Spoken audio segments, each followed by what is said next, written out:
the Happy Scientist podcast. Each episode is designed to make you more focused, more productive, and more satisfied in the lab.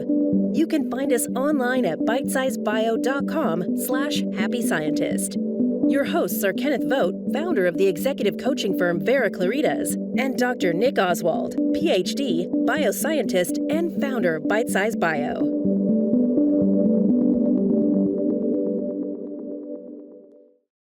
Hello, this is Nick Oswald welcoming you to this Bitesize Bio webinar, which today is a live episode of the Happy Scientist podcast. If you would like to become a happier, healthier, and more productive scientist, you are in the right place. With me, as always, is the Bitesize Bio team's Mr. Miyagi. His name is Mr. Kenneth Vogt. In these sessions, we hear from Ken, mostly on principles that will help shape you for a happier and more successful career. And along the way, I'll pitch in with points from my personal experience as a scientist and from working with Ken myself. If you have any questions along the way, put them into the questions box on the side of your screen and I'll put them to Ken. And today we will be discussing what makes it onto your to-do list and why. Over to you, Ken. All right. You know, in the past, we have talked about having a not to-do list, but sooner or later, I knew I needed to get around to talking about that common thing that everybody has to have. You got to have some way of organizing the stuff you need to get done any given day. And typically we call it a to-do list. Here's the thing about this, though. There's two parts to this question. That is, what and why. So, first we have to look at what is even getting onto our to-do list. Stuff floats out there and it doesn't get examined. It's just you get confronted with a task and, you dutifully add it to your list. And that's not a terrible thing to do. Sometimes you don't want to second guess everything that comes your way and just get it on there and, we'll deal with it.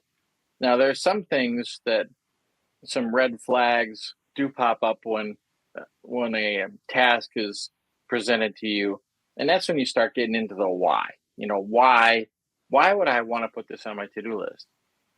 And it could be because you feel compelled to do it. It could be because somebody else feels compelled for you to do it. It could be because somebody else has authority to tell you to do it. I mean, there are various possibilities, but you just need to be aware of what's happening. Why this thing? Why should this make it onto my list? Because I'm sure we've all had that situation where we decide to get back into really using a to-do list because, we were using it for a while and then we sort of stopped and then we realized why we used to have a to-do list. Then we end up with a list that every day we get down the line and there's 10 things on it and we crossed off 2 of them. And they weren't even the first 2 or the most important 2. They were just 2. And then we take those other 8 and we just move them forward to tomorrow, where we're as likely to finish 2 of them, and not likely to finish 8 of them. So it's like, that's not a functional way to handle your to-do list. And we're going to talk about why that happens today. It's not so much about the mechanics of using a to-do list, because chances are you're familiar with that. And in fact, we've talked about it elsewhere. And others have talked about it, and there are whole books about it. But I want to talk about what is happening underneath, not just the facts and figures of what's on your to-do list, but the other factors. So another factor that pops up is who? Who set the priority here? Who is making me put this on my to-do list? There's all kinds of possibilities there. And it could be that it's you yourself. It could be that it's your boss. And, when your boss assigns you tasks, that kind of matters, right? You don't leave something off the to-do list because who do they think they are? Well, they're the guy that signs my check. I guess that does kind of matter. But other cases, it's colleagues. You're working in a collaborative environment in the lab, and other people need you to do things. And if you don't do your part, they can't do their part, and they won't do the things you want them to do that would help you. So, there's that give and take of the social part of the job. But mostly the things that get on your to-do list are things that you assign to yourself. And how many of those things show up there for purely emotional reasons? Now you may look at that and say, listen, I'm a professional. I'm a cold logician. I'm not being controlled by my emotions. I'm not so much saying that you're being controlled by your emotions, but the fact is emotions do play a part. And how you feel about certain tasks will influence what you do. And not just how you handle the task, but whether or not that task even makes it onto your list.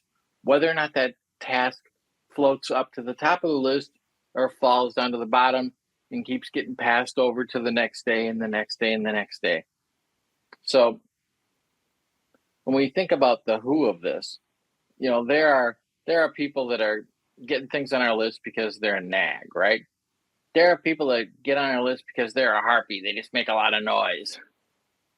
There are people that get things onto our list by being condescending. Well, you wouldn't fail to do this, would you? And then there are those that get things on your list just by being control freaks.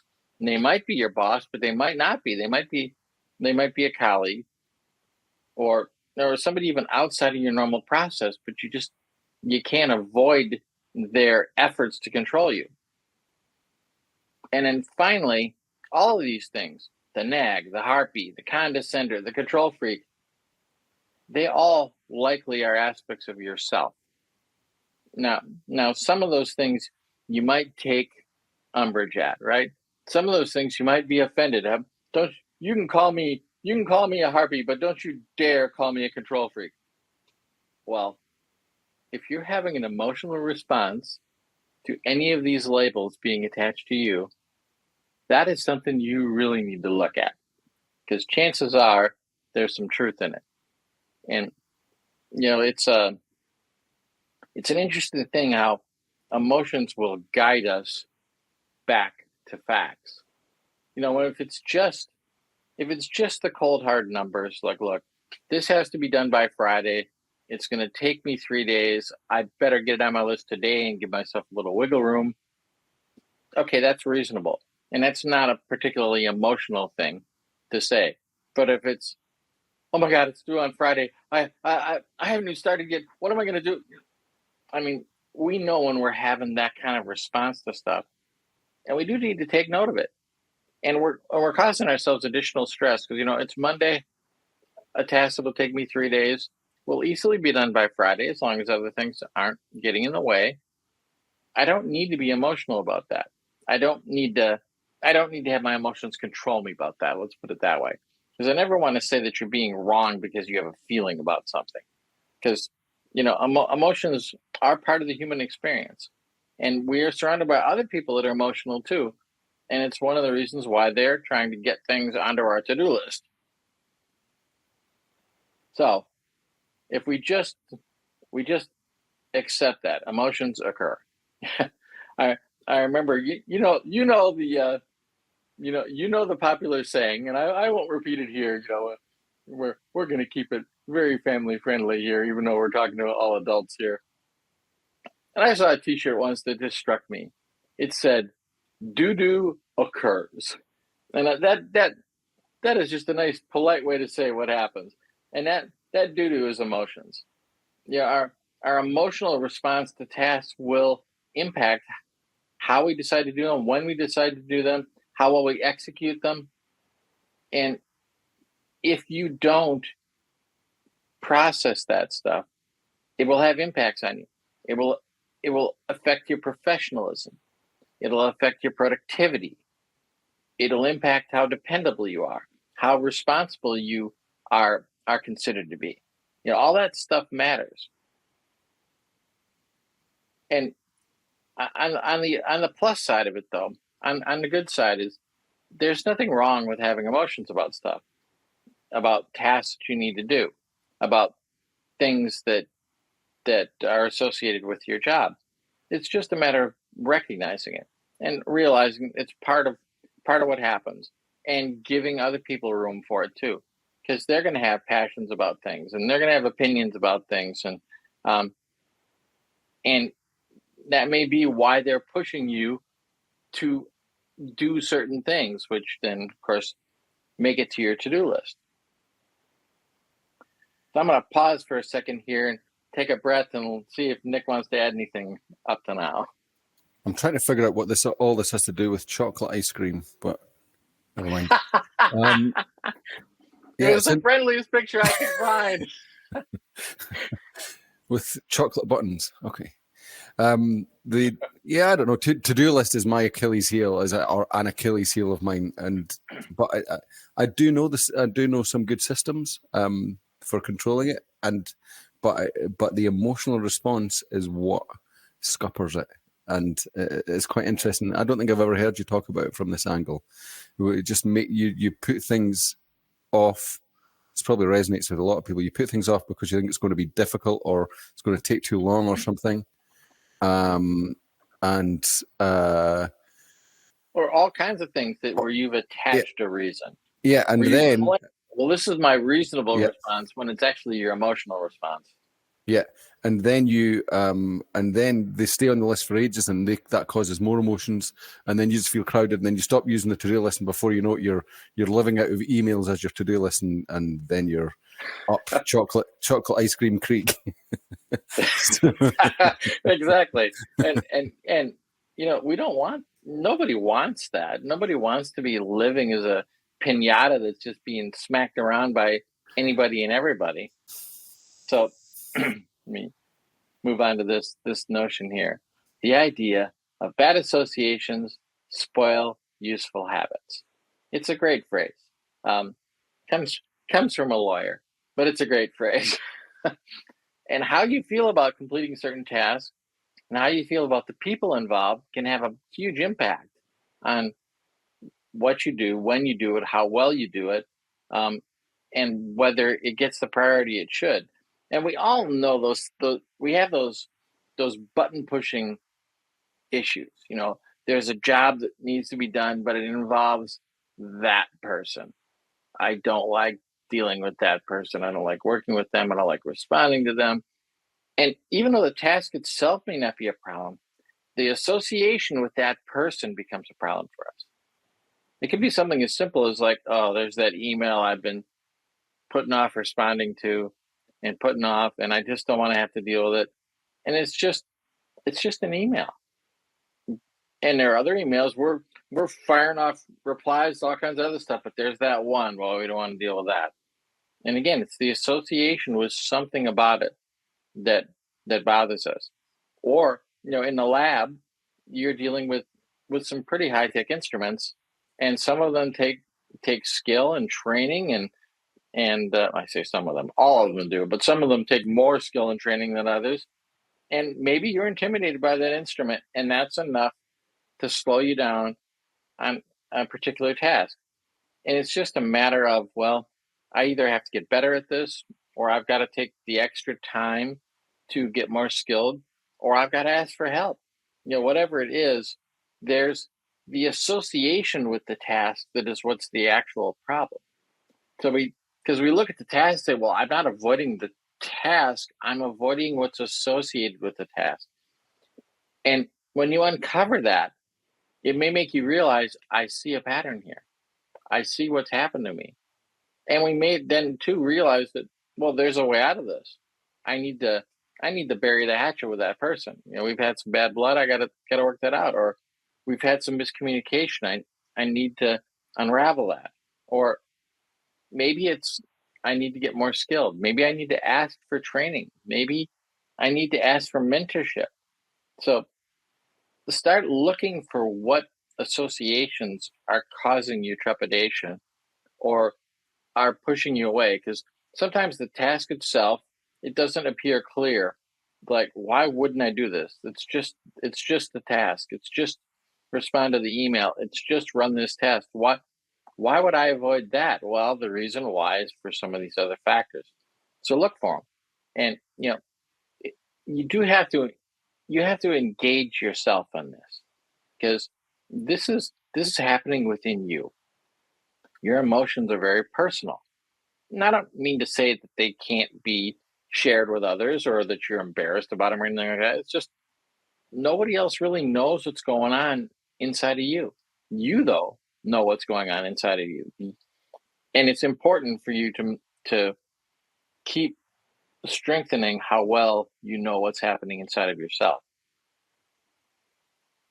Now, when we look to the exterior, the fact is you are dealing with other people and you have people that have authority and power over you. So, are other people pulling your strings in such a way that's causing you problems? We mentioned somebody might be nagging, somebody might be condescending, or maybe somebody who's micromanaging. And, if you're putting off things because you're trying to avoid that entanglement with the task, well, you need to be aware of that, especially if it's going to be detrimental to you. If you're avoiding something because you're bugged about the micromanagement, but if you don't do the task, it's going to hurt you. So you want to be aware of that. And there's combinations of this stuff going on at any given moment. I'm being nagged about this task. I'm being micromanaged about this task. I'm being both nagged and micromanaged about this other task. It's good to know the mix and just get some clarity about that. And remember, these are just facts. Where you're likely reacting is your emotional response to the facts. I've gotten 3 emails and a phone call from my boss. Those are just facts. If that stresses you, that is a totally different factor. If it's just, somebody I don't care that they're calling, I don't care that they're emailing, well, there's not a huge emotional factor there.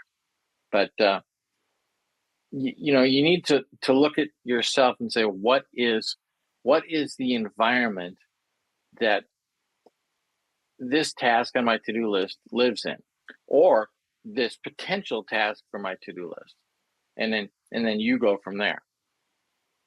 So the bottom line is, it all comes down to awareness, and I'm talking about self-awareness. We've talked about this before. Awareness has actually become quite a hotbed topic in the scientific world. It used to be thought of as kind of this woo-woo thing that was out there on the fringes. It's not.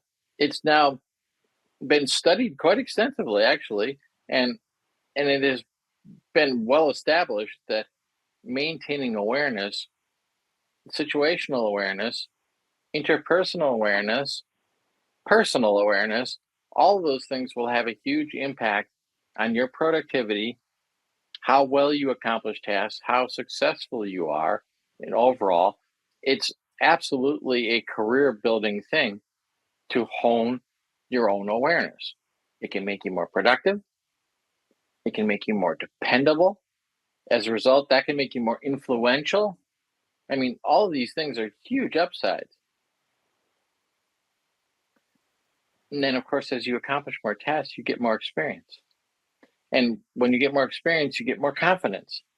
And that allows you to handle things easier and harder. And things that used to be uncomfortable become comfortable.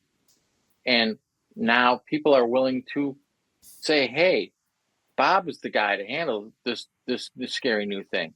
And when you're Bob, that's not a bad thing. Now, I mean, if you're constantly being assigned as firefighter, maybe that's not the best of environments. But if you're aware of that, and if you're okay with it, great. If you're not okay with it, being aware of it will allow you to put a stop to it.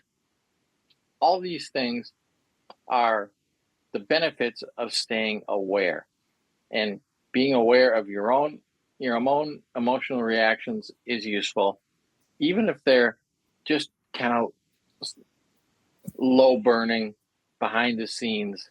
Nobody else knows about it, but this thing annoys you a bit. This thing scares you a little bit. This thing tires you a little bit. If you're aware of that, great. But you may also find too that this excites you, this piques your curiosity, this feels well within your wheelhouse and like you're super confident about it. Those are all aspects of awareness too. It's not all about looking for problems. Sometimes You want to look for things that are making you feel good and feel confident and make you want to go to work every day and make you want to do the job. So I will pause again for you, Nick. Well, I think that this is good. This is another one of these episodes where I wonder whether you made it for me, because I'm right here at the moment, and I've been trying to figure out that I thought you were going to talk about a system today, the to-do list system, and I think we should actually do a presentation on that at some point soon, because there's well-documented systems for managing to-do lists and so on, and I know them inside out, but I'm not doing it, and I haven't done it for a long time, and I've been trying to figure out why, and you've just brought me to the awareness that the reason is, so there's a straight and narrow path of operating that system. And it means you diligently do what you need to do. You organize what comes in, you triage, you do what's needed, and you keep trucking on, and things don't build up. Okay. You don't build up, you don't carry tasks on and on and on. You work the system again. We can talk about it in another episode. And then it works for you. The reason it stops working is when you get into a cycle where, instead of on that straight and narrow path where you just do everything, regardless of what it is, when it needs to be done, you get pathed into either doing the bits of it that you enjoy most or that you like the most, or into the ones that panic you the most, right? Because you need to get it done today, or because someone is breathing down your neck, or because, oh my God, this has been on the to-do list for weeks and it hasn't been done, and so you end up into the cycle that what's driving you is, for me, it's the second one of those. It's not doing the bits that I like the most all the time. There's a little bit of that, but it's mostly avoiding doing that straight and narrow path and getting pathed onto doing, things that just need to be done. Everything's last minute. And then that just creates its own stress. And that stress then just goes up in a spiral where it ends up that all you have time to do is the things that are the last minute. And then one other aspect that might just be me, right? I don't know if that's everyone. If it is, then tell me in the answers, in the questions, and or what is your version of this? But that's my version of this. One other thing that struck me is that one thing that people leave off their to-do list a lot, and then are the first things that fall off that straight and narrow path, are time for creativity and time for rest. And so then that's what happens. You can get sucked so much into that one side of what you have to do, or which is the stuff that really needs to be done now, that you forget all of this other stuff, and it just creates this ball of, oh my God, I'm never getting out of this, and all I'm doing is things that needed to be done 3 days ago. Yeah. There's another pattern that some folks fall into, is they look at their list and go, what's the easiest thing to do? And that's what they do. And then it's like, oh, what's the next easiest thing to do? What they end up doing then is only the easy stuff. They never do the hard stuff. So, I will make a suggestion there. When you look at your list like that, first there are time relevant tasks. Well, this meeting happens at this time, so that's when it's at 9 a.m. That's when I got to do it. But there are other things that are just that don't have the time constriction. At the start of your day, when you're freshest, or whatever you're freshest, you know your own pattern. Although I think it is typical people to be fresher first thing for the day. Do the hardest thing on your list first. Do the thing you least want to do first. Get it over with. Because if that's on your list, and every time you look at your list again, it's like, oh, there's that ugly thing. I'm going to do something else. The next time you look at your list, oh, that ugly thing is still there. And that'll keep happening over and over again. And you're giving yourself a bad experience over and over again, even as you're accomplishing things. And it doesn't feel like accomplishment. Whereas if you get that one ugly thing done first, great. Rip the Band-Aid off, get it over with. And often as you get into things, you find they're not as hard as you thought. Or you find at least you're up to it. You can handle it. So that's just another pattern that people fall into. But yes, Nick, we can have an episode talking about these systems that you know well, and you can take the lead on that one. Yeah, I'll tell you what, the systems I know very well, and I teach other people and so on, and don't do myself, because I do exactly what you just said, which I didn't realize was another layer. But yeah, that's interesting. You're always, every day is a school day.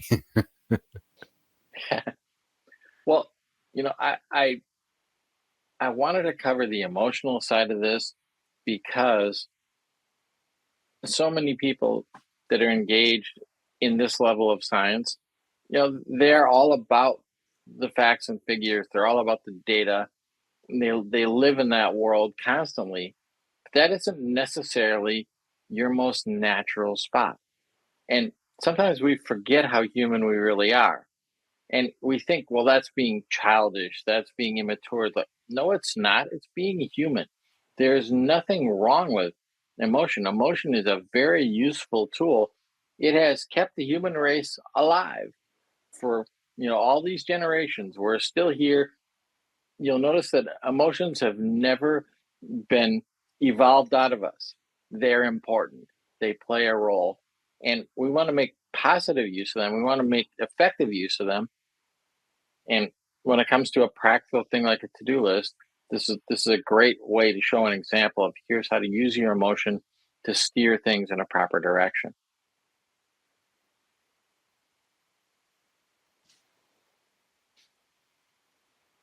Well, that was pretty much what I wanted to talk about today. Is there anything else you wanted to add, Nick? Well, no, apart from, well, maybe we could talk about, I think I was expecting, so I don't always know what you were going to say in these things. And in this case, I thought you were going to talk about the practicality rather than the emotion. I think it would be really great to maybe next time for us to do that one about the about to-do list systems, and then refer back to this this emotional side of how it can get sidetracked. There's a couple of questions come in about, how do you tackle things on your to-do list when the how do you mean motivation and focus, and how do you tackle things that arise unexpectedly on your to-do list, or unexpected priorities arrive? Those are the practicality side. There is emotion involved there actually as well. Sure. But the system. So what we talked about today was the system, the emotion rather, the emotional side, handling the emotional side that will derail any system you put in place if you let it. And next exactly time, that's why I think it's important that we cover this first. Okay. Because no system will work for you if your emotions end up just taking control of it all.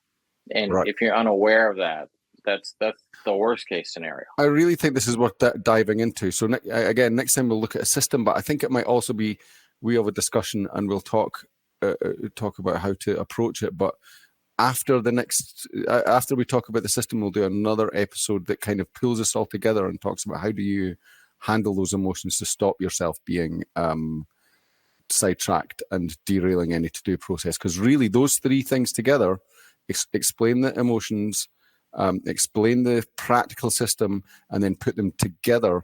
If we can get that right, that's going to help a lot of people to stay productive and reduce stress in their life a lot, in the professional life especially. And I'm taking notes already, so this is going to be great. Well, and folks, you're seeing here live and on camera, Nick is putting things on my to-do list. And you notice too, I pushed back a little bit. I said, no, I think we needed to do this part first. But I didn't say, okay, now you can't put that on a list. I'm saying, no, he's right. And I need to sway to that. I need to say, okay, even though I wanted to talk about emotion, the facts and figures part of this is also an important part of the conversation. And I love the tie up of, okay, now that we've learned both sides of this, let's look at the outcome and see how people actually implement. So. Cool. So next time, look out for the invitation to the next Happy Scientist webinar. I will explain a system that pulls together a few different methodologies that helps you to maintain a zero inbox, to maintain you don't have to hold things in your head anymore, and you always have an ordered set of priorities that you can work to on a day-to-day basis, a little day-to-day system you can use to keep this all under control. Yes, this just a question just came in. This has been recorded. You'll be able to find it on Bitesize Bio afterwards. Look out for the invitation. I'll talk about that system, and then we'll delve into it in a subsequent episode. But this is quite transformative because it's a really important topic, what Ken's just talked about today is the missing piece for me in that jigsaw. So it's going to be quite interesting. So cool. Thank you very much. Well, I want to comment on the practical sure. part of this. Go ahead. It probably won't be the next episode you see because other episodes have already been advertised, but it'll be soon. It will happen. We'll see. We'll have a discussion. Anyway, okay. Thank you very much, Ken, for a very insightful, as usual, insightful episode. And thanks to everyone for listening in and putting your questions in, whether that be live or on demand. If you're listening on demand and you want to put your questions in, you can do that on our Facebook page at facebook.com, The Happy Scientist Podcast, or using the contact form on Bitesize Bio. You can get to us there. Remember, if this is your first episode, go back to the beginning of this podcast and listen to the foundational episodes. The first 6 or so, Ken, are really go down and talk about fundamental mindsets that we refer to back and forward in these episodes. Is it the first 6? Yep. Yeah. Okay. You're not gonna have to look. Yeah, I think it's 6. 6 or 8 anyway. And of course, please tell your colleagues, any colleagues that you think would benefit from this, please tell them about the Happy Scientist so that we can get this great stuff out to them and help more people. Until then, good luck in your research and goodbye from all of us at Bitesize Bio, including Mr. Miyagi. Bye, y'all. The Happy Scientist is brought to you by Bitesize Bio, your mentor in the lab. Bitesize Bio features thousands of articles and webinars contributed by hundreds of PhD scientists and scientific companies who freely offer their hard-won wisdom and solutions to the Bitesize Bio community.